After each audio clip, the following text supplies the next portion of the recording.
Hello, personal productivity enthusiasts and community. Welcome to Anything But Idle, the Productivity News Podcast. Today's show is brought to you Working Space by Personal Productivity Club. I'm Ray Sidney-Smith. And I'm Augusto Pinaud. And we're your hosts for Anything But Idle. This is episode 72, and it is August 2nd, 2021. Apple is shipping more tablets than anyone and enhancing productive output with a beer or two. We're going to discuss that. We're recording this, as I said, on August 2nd, 2021, and each week we read and review the productivity and technology news and articles of the week. And to do that this week, we've invited Art Gelwicks. He is a productivity and collaboration consultant. He's a blogger at theideapump.com, and he's the host of the Being Productive podcast, cross-platform podcast. And of course, he joins us each week on Productivity Cast. And so welcome to the show, Art. You'd think with all these shows, I would be totally unproductive because I have no time to do anything else. So no, this is great. I'm happy to be here, guys. I'm glad to be here. Fantastic. Great to have you. And so what we are going to do today is talk about beer. Well, alcohol generally. And that's just because it happens to be, is it National Beer Day? I forget what it is now. International Beer Day. On Friday, this coming Friday. And so for those of you who are beer lovers, just figured we would have a good conversation about this and talk a little bit about the research underpinning the concepts of productivity and creativity in the world of not just beer, but alcohol generally. And so, of course, we are not advocating for anyone to be drinking but just wanted to discuss a little bit of the myth, some of the misunderstandings about this, and potentially piquing your interest about this. This came across my desk because I came across a Desk Time article of someone who was testing out a little bit of research that was done at the University of Chicago, University of Illinois, something like that. And it was the idea that if you had two beers, you were going to be more creative and more productive than not. And so she experimented with this. And so I thought, oh, well, this must be malarkey. And so I went down the rabbit hole of looking at all of the various options by which people can actually utilize alcohol for this. And I mean, anecdotally myself, I know that if I've had a drink, or maybe two, I tend to actually be a little bit more generative when it comes to my writing. I feel like it's one of those things where, there's a kind of monkey on your shoulder when you're sitting down to write, and just having a drink, kind of relaxes you, takes away some of that anxiety for those of us who are high on the anxiety scale. And so thinking about the big five personality traits. And so it turns out that there is actually a whole world around this concept, and they call it the Balmer peak. And the Balmer peak effect is notorious because of Steve Ballmer of Microsoft, and the idea that someone needed to drink alcohol to improve their cognitive ability. And of course, this is bunk. This is not a real scientific study of any kind, but just the idea that if somebody's blood alcohol level was a particular level, that somehow their cognitive ability would increase. And there's quite a bit of study actually now around this subject. And so I'm curious from you gentlemen, what you think about when it comes to having a little bit of a drink and being productive, maybe a glass of wine or a beer or two, and what that does in your own productive output. Well, I have no proof or evidence to this, but I'm pretty sure the Balmer peak is what got us Microsoft Bob and Clippy. So, just for reference as to what it could possibly do to us. I just out of curiosity, I started doing some digging around this topic prior to the show because I found it intriguing. There is a quote that a lot of times that you'll hear, I've heard it attributed to Hemingway and to other people, which is write drunk, edit sober, which is the premise is it breaks open your creative floodgates. The problem is the quality of good work diminishes because you no longer have those inherent barriers that are there to your production. If you start digging into this topic a lot, there's a lot of miscommunication, misunderstanding about what can and can't happen. The one thing I have seen as a commonality across all the research is that it's a very fine line and it's a very personal line. So some people may find that they hit a point on a project or they're getting ready to sit down and maybe do some writing or some creative problem solving, and maybe a glass of wine or their adult beverage of choice helps them get in a mindset. And one of the pieces that was brought up over and over again, and there's some interesting studies that were done around this, it's around the perception of what this adult beverage is going to do to you, rather than just the actual beverage itself doing it. And we've talked about this before in other shows, where you kind of set the stage for what you're about to do. Well, many people, when they want to have that relaxed moment of deep thinking, I mean, you always picture, the dark paneled studio office and the high back leather chair and the fancy crystal glass with the whiskey or the bourbon. It creates this mindset, and you're putting yourself into that. The actual chemicals, yeah, they can mess with your brain. They do mess with your brain. That's what they do, period. Sometimes it can help a little bit. I would be hesitant, and I would be remiss to say that I do not recommend this to anyone as a course of action. However, I'm not saying don't do it. Everybody is different. Try it. But be aware of yourself and your own physicality, and also your own weaknesses to certain things. I know certain people, their creativity, they get it all fired up when they sit down and they have a piece of cake. They're like, oh, it's time for pie, and now I'm going to write with my piece of pie and my cup of coffee next to me. That works too for some people. But around this type of thing, there are definitely chemical aspects to it, how it impacts the serotonin and the dopamine in the brain, how it impacts the short-term and long-term memory. And some of the studies that I found were very interesting is how it helps you with what they call, they did some testing with what's called a remote association test, which has you take 3 different things and try to find the associations between the 2 end things. And the consumption of some alcohol improved that in many cases. However, when you took that same group and you started to look at things such as executive function, which is, or go, no-go testing, where you're trying to decide whether you should do something or not do something based on a set of rules, those were negatively affected. So it also is really dependent on what you're trying to do.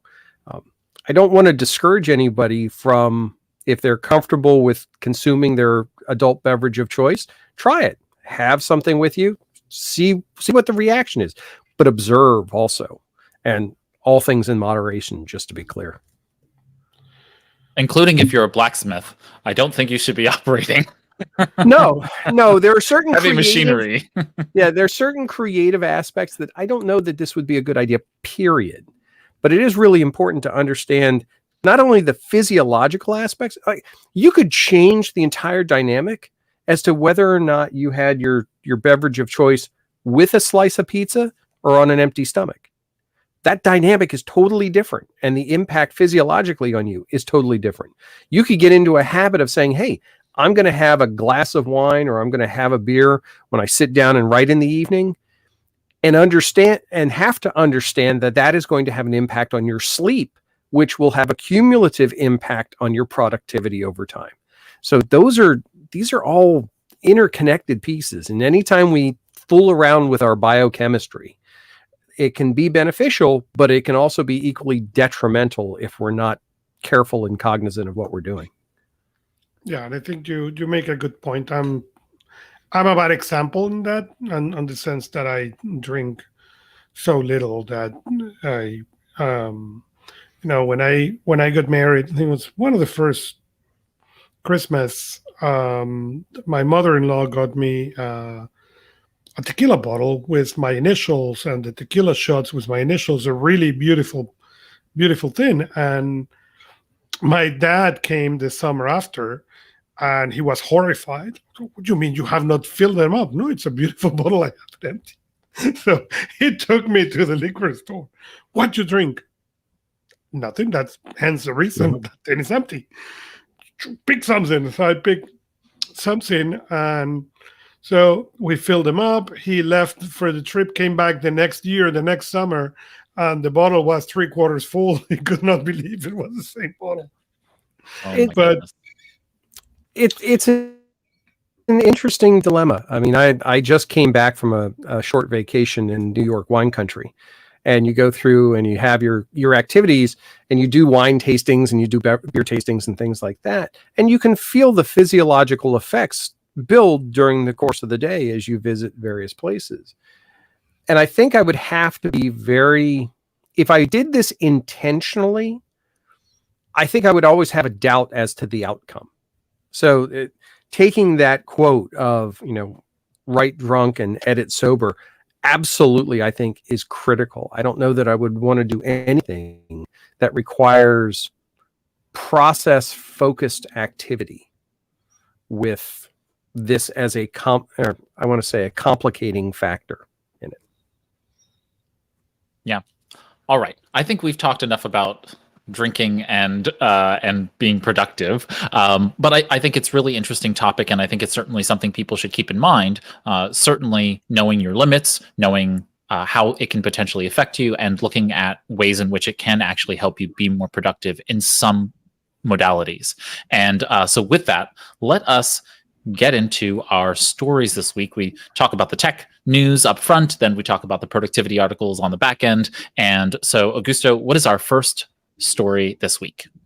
Our first story is about Google, and Google is bringing Google Tasks to more of the workspace tiers to hopefully increase user productivity. So they're trying to bring that for everybody, or everybody in the workspace, so that way we can get more use of the platform. And actually, it was curious because we were talking weeks past about how really Google Task is kind of unknown and not really well used for a lot of people. So I really hope that this really gets people to use it more and get more out of that.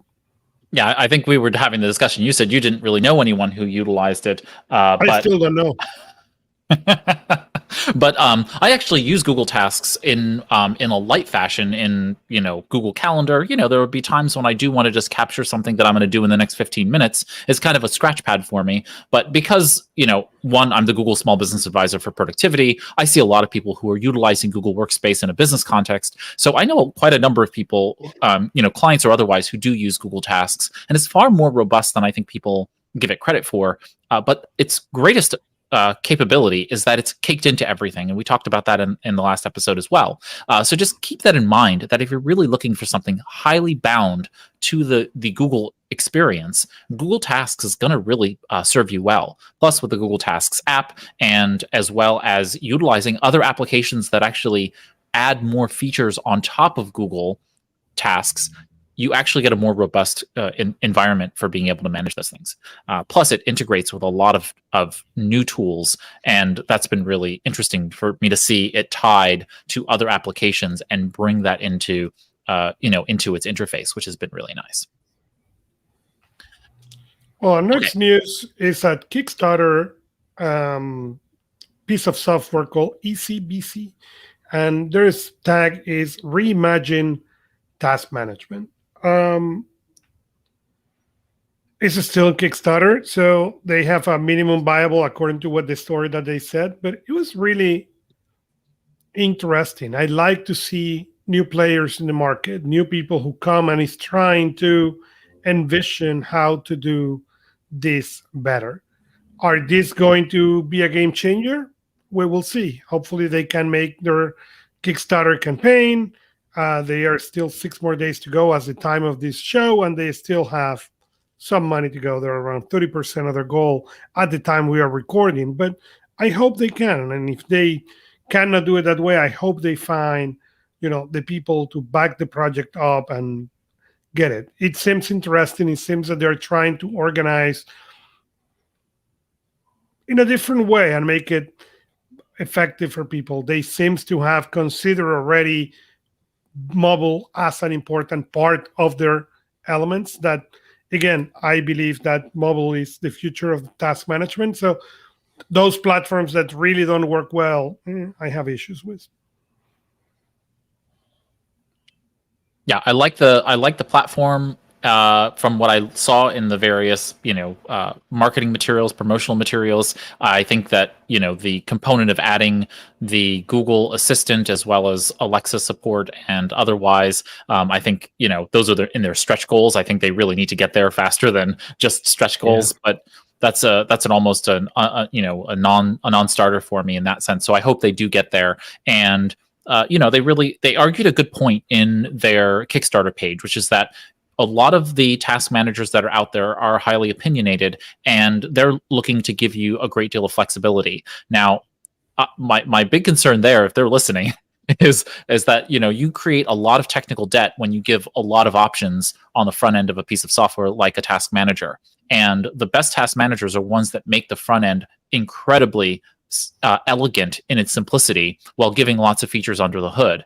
And the reality, though, is that requires a pretty large team to keep all of those, 1% of users use this feature and 3% of users use this feature. And you're using resources on the company's dime to keep all of those features running. And so there's a reason why a lot of task managers are opinionated. It's because there's a fiscal underpinning, there's a financial model underpinning keeping those task managers afloat. So I'll be really curious if they can do this. There are other open source projects that are out there that are doing a better job of keeping lots of features alive because they have an open source community behind them. So again, I think it's great to have new entrants into the market, and we'll see what happens.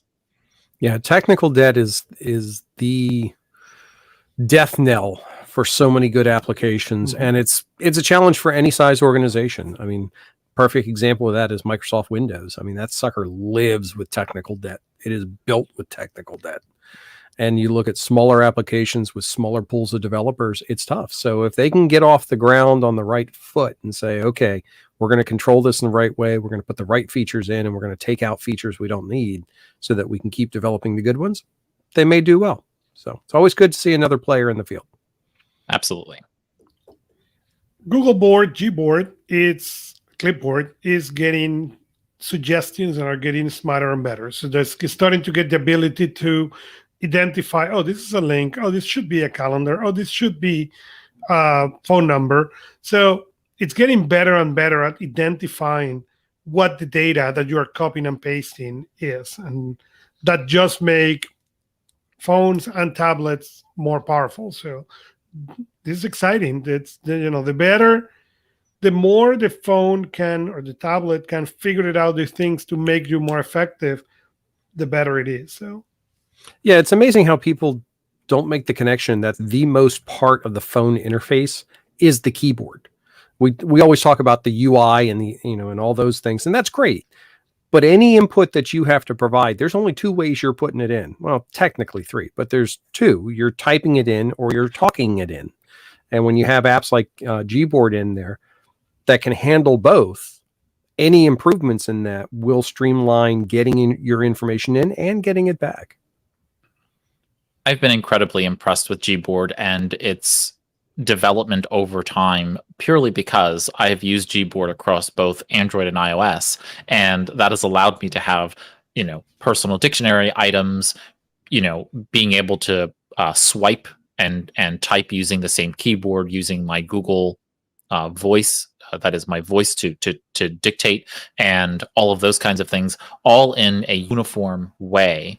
And their clipboard feature, the ability for you to see multiple clipboard items back, in history, or having a clipboard history altogether, really has given me a great deal of productive benefit that I have just really enjoyed. Gboard just keeps getting better. You can style it the way you want to. You can do all kinds of fun things with Gboard, and it provides you with, I think, a really seamless typing experience. I know there are many people who have strong opinions about their typing layout and how they like to type, but I feel like it gives a very standard keyboard for being able to type in multiple languages. And I've had this conversation with Augusto before, which is, when you're trying to toggle back and forth between multiple languages, Gboard gives you that seamless capability of having multilingual typing and even multilingual swipe typing that most other keyboards don't give you. So that's been a real benefit. Yeah, and I, as a person who work with a lot of people who are bilingual, especially who speak Spanish, I recommend a lot of Gboard because of that. Because as these people get tired, their pronunciation gets worse. It's normal. And so Gboard, when you are tired for whatever reason, recognize you better than Siri many times. So I tell people, install both and figure it out when one or the other recognize you better. And when you're having issues with one, just change the keyboard and dictate to the other one. Fantastic. All right, onward. Well, our final piece of news is Google Chrome. It's going to start getting a desktop screenshot tool with lens support. So you will be able to start taking awesome screenshots and getting more things into that. Will allows you to share those, and something new and interesting. Yeah, so I use ShareX on the Windows platform for my screenshot tool of choice. It's an open source screenshot tool. It's phenomenal. It really does a better job than the built-in Microsoft Windows screen clipping feature, whatever it's called. I just find it to be, at best, simple. And ShareX really does add a whole bunch of new features on top of that, including screen recording, GIF creation for you younger folks. And so it allows you to be able to do all of those things all from the keyboard. And it really gives a very strong capability there, even to the effect that you can screen record something that will automatically publish it to your video hosting service of choice, whether that be YouTube or Vimeo or otherwise. So ShareX is amazing. But there are so many times I am inside the browser and all I want to do is to be able to grab a screenshot of something and share it. And to have that caked into Chrome is going to be really, really phenomenal. And so as one of the Google Chrome product experts, I am just elated to see this feature come into the operating space of the browser, so that we're capable of actually doing this. Chrome has now brought the ability to drag files and drop them into the environment, like an email. So you're in an email, in a web email format like Gmail. You can now drag and drop a file into the email. You can now feel that experience very much like you're already on your desktop and dragging things around your desktop. Now Chrome is bringing that next step of being able to capture screenshots directly inside the browser. I think it's just a really, really great advance. And because it's Chrome, it's caked into the Chromium code, which means that Microsoft Edge and Brave and others will bring that faster to their browsers as well. Mm-hmm. Yeah, I'm a big one for I actually use OneNote's built-in screen clipper because most of my screen clippings go directly into a notebook. But it's a similar type of premise. If it's something that's built in, it's one less thing that you have to install or you have to count on being available because it's going to be there. And screen clipping, when combined with most good note-taking tools, give you the ability to use OCR on that screen clipping and search for images and search for things. Or even if you just load it into Google Photos, you can search for an image that contains a piece of text and recall that back without any extraneous tagging. So it can be extremely helpful and fast.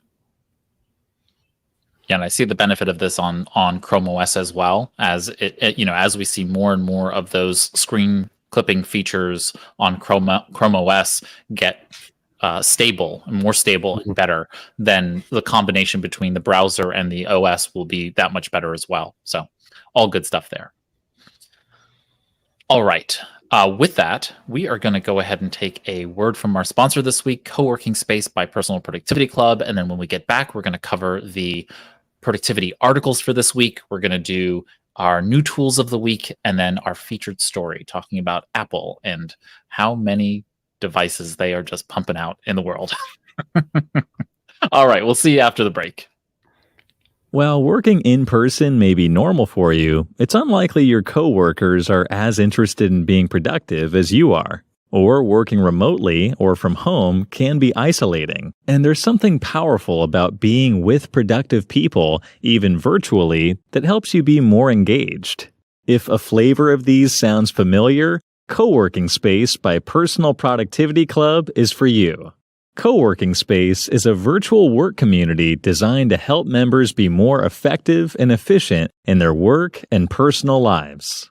At its core, we provide goal tracking and host focused action sessions throughout the week for accountability and camaraderie. Visit anythingbutidle.com/coworking to learn more. Co-working Space lives inside Personal Productivity Club, a digital community for personal productivity enthusiasts, so you can find people who use methods and tools you do too. Again, head over to anythingbutidle.com/coworking to see how Co-working Space can help you be more productive. And now, back to our show.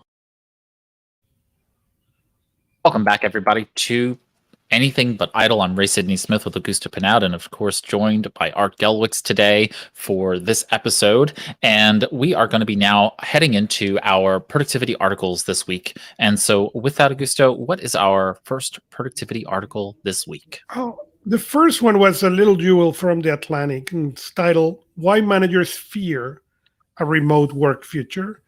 And the subtitles are, like it or not, the way we work has already evolved. And I really agree with that subtitle. And it's a really beautiful article by Ed Citron. And it's beginning telling the story in 2019 when Steven Spielberg called for the ban for Oscar eligibility for streaming films, and how later on he went and signed a little deal with Netflix so that he forgot about the ban.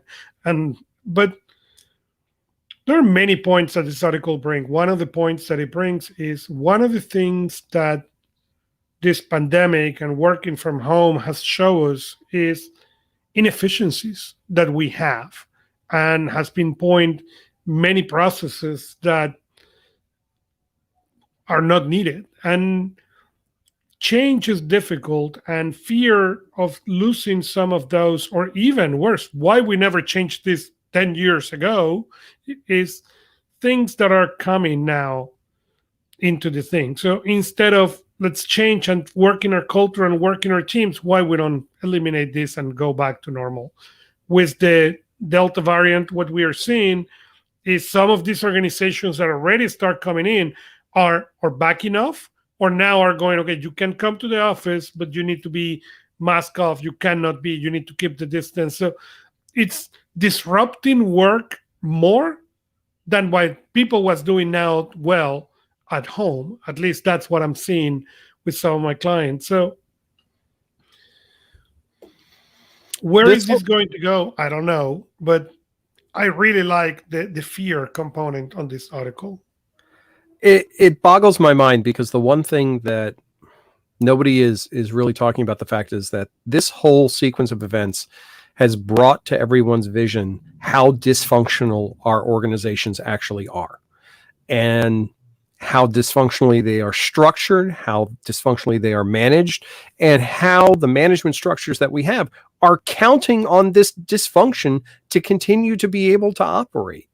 The fact that it has been realized by so many people that they do not need direct management, that they have been beaten been beaten into their heads for so long. And it's like, no, I don't need somebody leaning over my shoulder telling me to tap here and tap there. I can actually do my job as a professional. I can focus on these executions. Scares the heck out of the people whose salaries come from making sure they're leaning over your shoulder and poking here and poking there. So that's something they're going to have to get used to from an individual standpoint and a consultant standpoint. We have to make sure that the people doing the work never lose this perspective, though, because I think in the long term, they produce better work this way. And I think what ends up happening is that, as Augusto noted from the article, it really underscores the fact that leadership needs to do more work. And I'm not really worried about the we're going to look bad component of middle management or even upper level management, but more the fact that they need to change how they lead, and that change is uncomfortable. And I recently heard this with regard to a call center, and how, this particular call center wasn't, the industry wasn't going to be able to shift, because if people weren't really standing over them and basically proverbially whipping them, then somehow they wouldn't be productive. And it's absurd on its face, because many call centers are distributed and work just fine, but every culture is very different. And so if you build a culture that requires the proverbial, standing over your shoulder and that kind of coercive force, then of course those people are going to not see you over their shoulder and sigh a collective, have a collective sigh of relief. And that, of course, is going to diminish productivity in the short term. But people naturally want to get their work done if it's meaningful to them, and or they want to get paid, which is another motivation. So the reality is that you can say all you want about how lazy and otherwise that people are, but the fact of the matter is that if you create the right environment, people will perform well. And it doesn't matter whether it's remote or in person or hybrid. You have to create a culture that supports the workers. Mm-hmm. And that means creating environmental cues, providing the right motivation, and the right management, a management that helps support those people be successful in their jobs. So if we can't get there, we're just going to continue to keep, in this kind of strife-oriented perspective, and that doesn't really help anybody. Yeah, my favorite quote on this is that remote work is for leaders, not managers. And I think that's so true, because if your focus is on managing people rather than leading them, you're not going to succeed in this environment. And you might as well just pack it in and just get a regular desk job, because you're never going to be able to operate at the level that you and your people need you to operate. Indeed. All right, Augusto, on to our next article.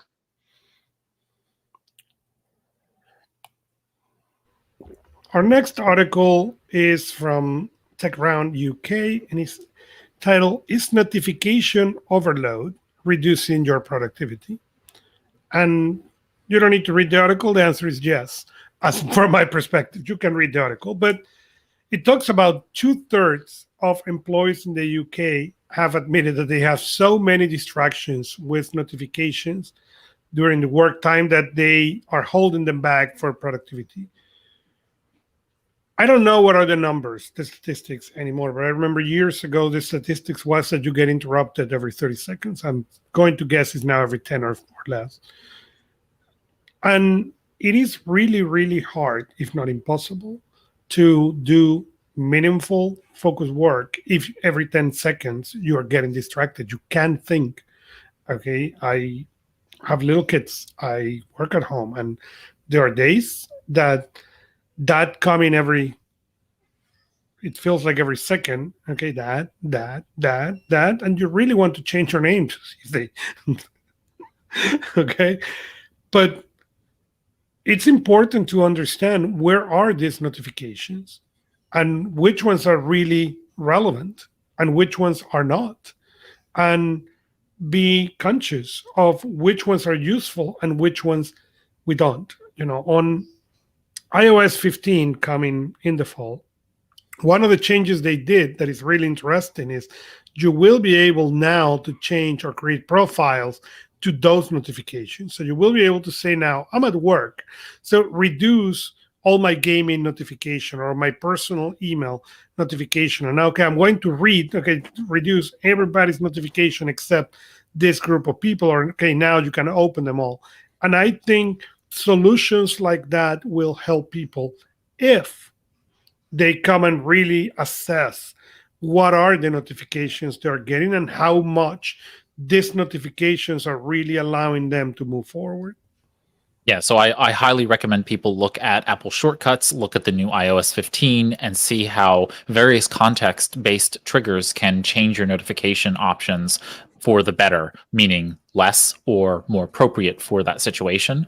On the Android and Google side, certainly look at Google routines. I have a Google routine that automatically puts my phone into Do Not Disturb at particular times of the day, and when I leave or enter places, in combination with IFT, which allows for a connection between those pieces. So I can, have certain things toggle on and off. And if you want something akin to Apple Shortcuts, look at the Android app, the Google Play app, Tasker. And it's a little bit more geeky. You have to know a little bit of coding to do this, but there are a lot of templates that have been created. And it basically does what Apple Shortcuts does, which is giving you the ability to create granular automations of various workflows on the device. Mm-hmm. So you can say, you know what, when this thing happens, I want you to turn off these application notifications so that they're not disrupting me. Or I want you to turn off all notifications, but this set of applications when I go into this work mode. And that can be incredibly helpful for you when you're trying to really get to work. And the more notifications you have, the more decisions you need to make. The more decisions you need to make, the sooner you go ahead and have decision fatigue, and that overall decision fatigue is going to reduce your efficacy throughout the day. Yeah, there's two tools I use all the time. One is focus mode on my Samsung device because it does exactly what you're describing. Second, within Outlook and Teams, there's an option for focusing period at part of their digital well-being. So you can go in and say, I want to be focusing for 2 hours every day. It will embed into your calendars those periods and kicks you into a do not disturb mode during that time period.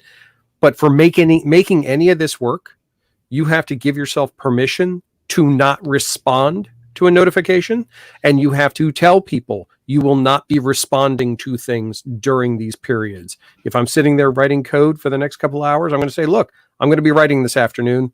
I'll get back to you later on in the day. I will not be getting back to you during this time block or whatever you have to. I know some jobs don't allow you to do that, and especially some managers don't allow you to do that, but fight for that, because that's the only way this works, is if you are able to get control over it. And these are the kinds of things that let you do that. Fantastic. A little bit more about remote work. Yes, our next one is a slate, and it's people who rather quit than give up the remote work. It's a little dramatic, in my opinion, but I understand the message behind it.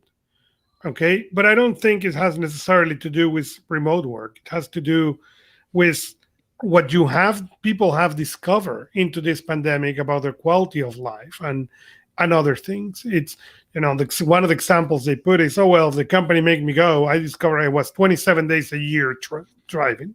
Yeah, well, but you were driving 27 days before. So what make a change was not the 27 days driving, was that you discover that you are enjoying other activities now that you don't want to sacrifice. It's not the driving. It's, I drove for during the 2007 financial crisis in the United States. Our company, the company I was working at the time, put us all salespeople, in a no-fly list. So we were not allowed to fly, and I was leaving an hour and a half from work. So I was basically driving 3 hours a day in the car. That was never a problem. I just figured out how to put work into those 3 hours, and there was time that I was working. But it was not that the reason to leave that organization. So yes, as a person who worked remotely and have zero intentions of working a different way, okay, I get the why. What I think is important is to understand why you're quitting, why you're not giving remote work, and be really conscious on, is really not giving this because I don't want to remote work, or no, I'm giving this up because the organization, I'm done. I grow up. I'm done. I don't agree anymore with the things this organization produce. And I think it's really, really important to understand that distinction. I think one of the things that we're seeing come out of this, and people need to recognize, is the fact that, let's say, that 45-minute commute each way, we've come to realize that giving up that hour and a half a day was totally unnecessary.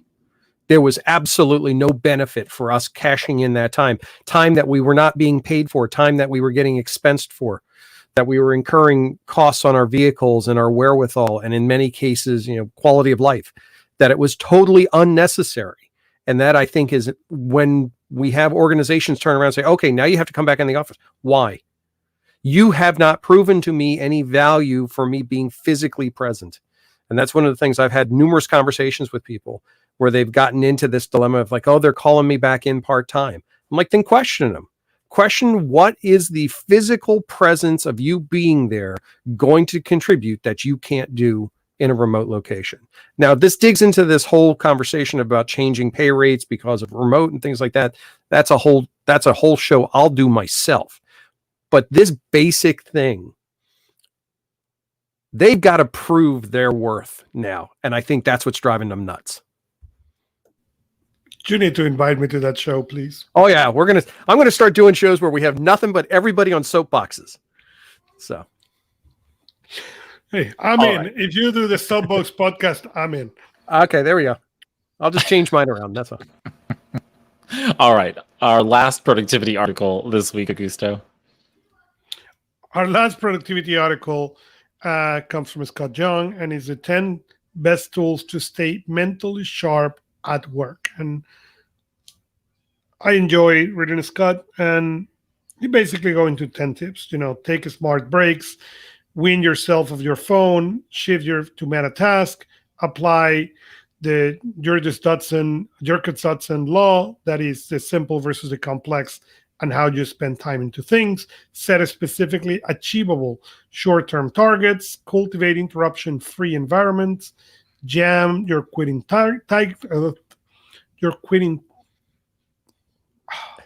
triggers, and master the power nap. That's something that I need to learn. I do really poorly there.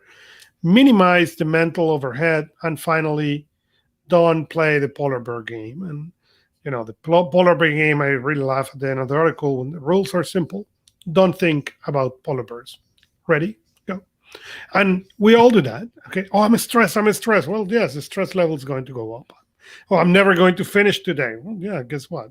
It's going to feel even more impossible. But I think it was a really nice reading. I really enjoy it. And we all need to review these from time to time and keep ourselves sharper at work. Yeah, I'll note the final item, which is the basically ironic processing, the old polar bear test. If you ask people not to think about a polar bear, all they can think about obviously is a polar bear, because you have incited that visual in their mind. And the goal for us really is that there are a multitude of distress stressors, or basically stressors that cause distress, or just distress by itself, its nature, where we think that focusing on it, for example, oh, well, I just had a bad interaction, so I'm going to, just vent uncontrollably to a friend about it, right? And there are times when venting actually does help. It kind of is a release valve, but then it goes beyond that, where the person then continues to ruminate and continues to dwell on that subject till it becomes, uncomfortable for the person receiving, who's in the listening mode, but it actually doesn't help the person who's on the giving mode, because they are actually so focused on that thing, they are fixated, and it causes them more harm than not. So remember that there's a point at which being like, I'm angry, I'm allowed to be angry, right? I'm allowed to feel upset, I'm allowed to express my anger. Then you need to let it go, because the more you hold on to it, the more harm it does to you than it does to the person who caused you that harm in the first place, that level of frustration and that emotion. And it's really difficult, I know, because there are times when you're like, no, that person deserves my anger. They have really made me angry. But you have to let it go. You have to forgive and forget. Otherwise, you kind of eat yourself from the inside. And so I think if I'm alone and in doing that, then forgive me for wasting your time. But I think a lot of us do that, and it can really help us all. And I think about this I think about this too often, I suppose. Back to that ruminating thought, which is that so much of society is actually harmed by mental health related and emotional related harms that are done. We spend so much time in the space of harming each other that if we actually solved those things, we would all be much more productive. If we stopped, the mindless bickering, if we stopped the internal rumination, the self-flagellating, all of those things, and it's why I typically talk about self-speak and how important negative self-speak is to be given up in so many regards, that this article kind of triggered that for me, in terms of not triggered it, but kind of refreshed my my focus on that for myself, which is I need to remember that I'm doing the best I can every day, and when I'm not, I need to give myself the grace to start over the next day. And that may even mean starting over after lunch. But the reality is that sometimes you have a bad day. I'll say today's Monday, and it was a bad day. I had a lot of things going on and a lot of things that weren't going right. But what I know I wasn't going to do with myself was to sit back and say, oh, well, this is all my fault, and blah blah, all of that stuff is just it's not productive, right? At some point. So what can I do to make today better? I'm not getting today again. I'm not getting the day back. So I'm best make the best of this day. And that really helps reduce the overall anxiety that I otherwise would have. And so I hope that helps others who might face that kind of similar monkey on your shoulder. Yeah, if you get riled up enough and then you have to let it go, you can do that. You can start a podcast. You know, it's there are lots of motivating factors to tie to this. There's a lot of external factors, recognizing those. Sometimes those external factors happen to fall within your own gray matter that you don't have control over. But you're right. Making sure you understand that even though it feels like everything has gone off the rails, the odds are pretty good you did not do that intentionally, and something else has been involved in good old Murphy has shown up yet again. So just kind of, okay, we'll start over tomorrow. So Absolutely. All right. We have reached the end of our productivity articles, and we are going to head into our new tools of the week. And so, of course, as you know, Augusto and I put together the productivity and technology news each week for you to hear on the show. And of course, we put more stories into the extra story section of the show notes for the podcast. But in addition to that, we come across a lot of tools. And they might be productivity tools, they're productivity services of all kinds. And so in New Tools of the Week, this segment, we like to just give you a peek into some of the tools that we've come across that we think you might actually enjoy. Some of them may be tools that are not necessarily new in their production, but maybe just new to you. So that's New Tools of the Week. And so this week we have 3 tools, since Augusto, Art, and myself each have a tool we are going to share with you. And so let's get started with New Tools of the Week. We're going to start off with a tool. I've used it in the past, but I can't say that I'm actually I'm the best person to really describe this tool, but it's called Untapped. And I know there's somebody here who actually does use this tool. So Art, do you use this? all the time. I live by this. This is like grown-up Pokemon. Well, Pokemon is for grown-ups too, but this is like, adult beverage Pokemon, got to drink them all.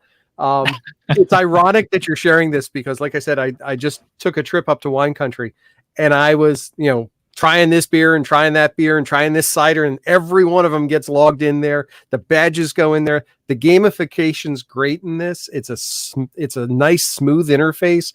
Allows you to search, allows you to connect to your friends and say, hey, try this. Hey, try this out.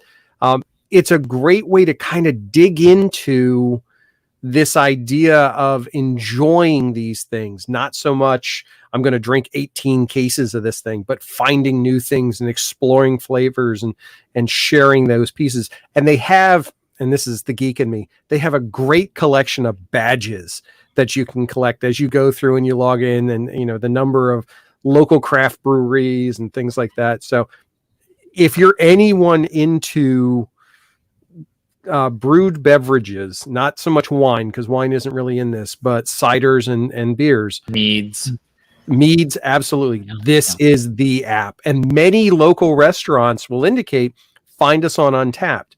And I found this was really helpful during COVID, or during the initial lockdowns, because as those businesses which were trying to stay open would put something new out, this was a way to find out, even though I wasn't going there. So I could then, through takeout or, delivery, say, hey, include this, include that, and stay engaged with them as local entities. So absolutely a great app. Love this thing. Yep. Yeah, it's funny because I always recommend this to, I work with a lot of small business owners who are starting breweries or starting, meaderies and that kind of thing throughout the various states that I support in my work. And I always say, make sure you're on Untapped, make sure you're getting involved in that space, because this is a really great app for being able to do that. But I found myself also engaging in Untapped recently because, where I am, there's a set of local breweries that are just, big craft brewing environment. And so, yeah, I've been really interested in it. All right. Augusto, what is your new tool this week? So my new tool is called Drizzly, and basically is one of those services that will bring the alcohol to you. We have used it a couple of times during the pandemic. It was, we were in lockdown, and we took a trip during the pandemic. We rent a house and basically move our pandemic location from here to there. We were not planning to go out. And actually the skill of the trip, or the thing of the trip, was how far can we go without any stop? And that's how we planned that trip. So we didn't, but it was a good thing we did for for the kids and us. And when we got there, well, we had a friend going there too that were in quarantine too, and we ordered some to Grizzly. So it was good, easy, and has been useful a couple of times for us. Fantastic. And Art, what's your? I didn't know there was a theme. So I have a regular app. So, but this is for either our non-drinkers or the ones who are just wanting to find an easy way on Android. It's another launcher. It's a launcher that I love. It's called Smart Launcher 5, and it has two features that I think are really nice. One's going to be coming out in Android itself, which is carrying over the color scheme and the wallpaper you choose into the theme of the launcher itself. It'll automatically do that, which makes it very visually appealing. The second thing, though, is it creates categories for your topics. So when you initially load this, it'll go through and look through all your apps and say, okay, here's all your internet apps, and here's all your finance apps, and here's all your and creates this categorization and this grouping. And it makes it really convenient to be able to go in and load and work with it. It's not as configurable as things like Nova or that sort, but from a smooth functioning launcher, if you haven't tried an alternative or you want to just try something different, Smart Launcher 5 is a great option in my book. I'm running it right now on not only my phone, but on my tablet as well. Fantastic. And it has this Omni search capability Yeah, that I think Smart a Search lot is of the great. Yeah, a lot of these other launchers have started to implement as well, which is really, really nice. I like that. Fantastic. All right. So those are our new tools this week. And that leads us over to our featured story this week. Augusto, what is our featured story this week? Apple has sold a ridiculous amount of tablets, more than Samsung and Amazon combined in the last quarter, or even you can say Samsung and Lenovo combined together in the last quarter. They have done over 12.9 million units, and Samsung clocks with around 8 million units as number two. But it's still the number of tablets, and we were discussing this when we were selecting the story, and we argue Amazon and yeah, maybe in the productivity world you don't think on the Amazon Fire as tablets, but they are cheap, they are affordable. Not only that, Amazon, if you have little kids, have this kids version that basically you can destroy and they will send you a new one. So on that sense, yeah, Amazon has ships, it's the number 4, followed by Lenovo with 4.3 million units in the last quarter. That is still, it's an incredible amount of units. Yeah, it's fascinating, but I've tried not to get jaded about this whole thing when Apple says that they're the best at something, because they have no competition on their platform. So if we take all the others and add them together, okay. But I get it. In the tablet space, Apple is still the big dog and will probably always be. I mean, you see things in the Samsung space where they're really starting to play into that and take them on head on again. But until Google really steps up the tablet capabilities of Android, it's always going to be an also-ran. Yeah. I'm really pleased to see this. Not being, it's not like I'm an Apple fanboy or anything like that. I do have Apple devices and I use them, but I'm not the biggest advocate for Apple necessarily. But to see Apple under Tim Cook's leadership go from a 90-something%, revenue toward iPhone to now that being under 50% and seeing a diversification of services, hardware product and otherwise for that business, that tells me that Apple has really done a great job of stabilizing in a very difficult market, and they continue to grow in those spaces. I'm actually pleased to see that level of competition come to Microsoft as well as Google and Amazon and others. I think this really creates a healthier ecosystem for us all.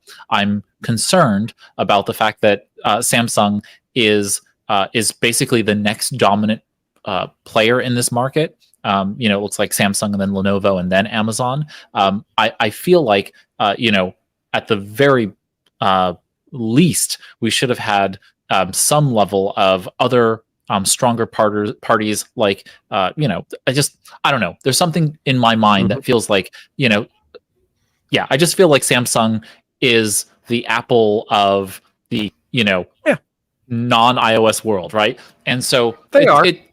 yeah, and it stands to be that they're going to do that. They're going to play the playbook, and they're probably going to do very similarly well in that regard. But they are a huge company, based out of Asia, and they are doing, like you can buy a Samsung toilet and you can buy a Samsung, refrigerator and a Samsung X and Y. They're not specifically in the personal electronics only space as Apple is.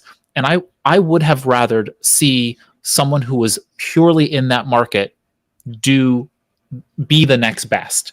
And I don't know why. I'm that's just kind of my kind of gut feeling.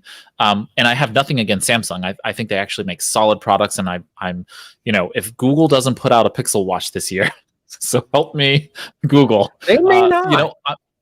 I know, but it really, Anyway, if they do not, then I will be probably going with one of the Galaxy Watches. I really like the Galaxy Watch Active, and just kind of the cleanness of the watch, and they make it a one that I think would fit my aesthetic and everything. But I'm hoping that Samsung puts out some really good watches this year. But the hope is that Google will show a flagship Pixel Watch. And so anyway, my point is that I think that we need more in this space competing, so that we have better products over the long term. And as you said, Art, I think the Android operating system has gotten kind of a second billing recently to both Chrome OS, and the future of Fuchsia OS really has Android hanging in the balance here. So I'm curious whether or not we will see a change over time as we see more fragmentation of operating systems that are non-iOS. Yeah, my completely harebrained prediction would be the competitor that's going to drive this on the non-iOS side will be the increasing influx of Chrome OS based tablets, because they support Android apps, which is what you want them to be able to do. Plus, they'll be able to do more things if they can lighten them up and improve the form factors a bit, and get some more vendors to release them. I think you'll see that resurgence of activity on that side of the fence. Apple's Apple. It's kind of like the old IBM thing. You never got fired for buying an IBM. Well, if you want an iPad, you'll never get fired for, or a tablet, you'll never get fired for buying an iPad. It'll be interesting to see. I don't really have a preference. Tablets are one of those few devices that I think it really comes down to the applications. It's a big black slab of glass. I mean, it does certain, if it has a stylus, it does certain things. So it's all down to the software, and it's all down to the developers, and that's what makes and breaks it. And honestly, to date, I think that's what's broken it on Android. I really want a high-end Android tablet, and I keep looking for ones that are really going to challenge the iPad to provide me with that level of, seamless hardware. I want all of the hardware pieces spec'd out to actually work really well together, and for them to operate well with the operating system that it's been given. And that's incredibly difficult to find out there. And so, it's a problem. The new Samsung, the S8 that's coming, they have been positioning it as being another, not an iPad killer, but a direct head-to-head competition with it. I think Samsung has finally started to realize that it doesn't make sense to try and kill Apple at anything. They have seen and recognized the value of that ecosystem, and they're building more and more of their products into their own ecosystem on the back of Android, which is still a little bizarre, but they're getting, now that I think they bought into that, you can see that across their product line. And you could see how these events, regardless how they are all called the same, have gone into that direction really, really interestingly. Yeah.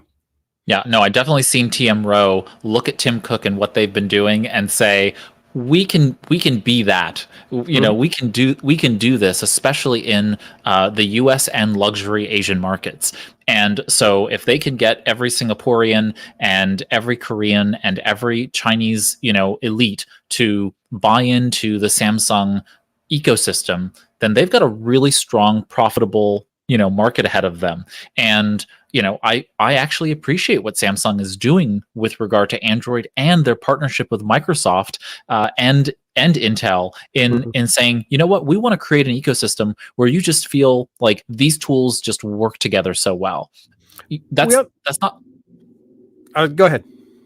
No, it'll never fully benefit me because I have so many cross-platform tools. Hey, there's a really good podcast about that. No, anyway, so just the name jumped to mind. But it is one of those things, though. If you think about it, this also becomes a very U.S. centric issue, because when you look outside the U.S., for example, in Korea is Samsung, top to bottom, left, right, and sideways. I mean, that's the product base, and Android is the world established product. I mean, that's what people have. So when we look at things, we tend to look at it with the Apple lenses on, but we need to back up and look at that larger perspective for us to really understand where things are headed. Yep, absolutely. So I think, not a surprise. I think it's really good to see the various, the segmentation of the various players in the market all doing well. It seems like Amazon and Lenovo and the others are doing well. I'd like to see more Asus and more Acer coming into that Android market and really doing more there. I have been impressed with some of the Lenovo Yoga books in the Android variants. And certainly in terms of their specs, I have my eye on that Samsung Tab. Those are really probably best in line there, that are not, not kind of the ones that are not manufactured specifically for the States. And so, because you can get some really nice, high spec devices, but they're not manufactured for the States, and that's unfortunate.